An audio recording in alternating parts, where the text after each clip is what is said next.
নানির তো ভুললেই গেছো। তোমার বুলানোর উপায় আছে, যে জিনিস ধরাই দিচ্ছ। হ্যাঁ, বউ বুলে দেবো, তোমার বলবো না, উপায় নাই। কেন আমার নাতি নাকি তোর লগে বেশি ঝামেলা করে? কোনো ঝামেলা করে না, নির্যাতন করে, নির্যাতন, স্বামী নির্যাতন, মামলা করবো ওর নামে আমি।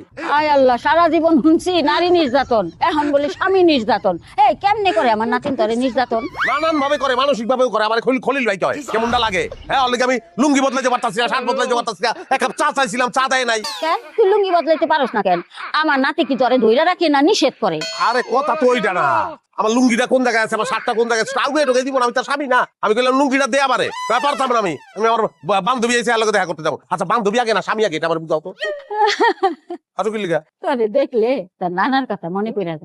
তোর নানাও তোর মতো খালি চিল্লাচিল্লি করতো, আমার একটু না দেখলেই খুঁজে বেড়াইতো। আরে দূর, তোর এর মধ্যে আবার নানার ঢুকে দিচ্ছ, নানা ভাড়া বাদ। আমার নাতিন কই গেছে এটা কও আমারে। আরে তুই তোর নাতিন যেদিকে যায় যাক গা, তুই আমার কাছে থাক। শোন, আমার কবি, আমি তোর সবকিছু আগুয়ে দেব।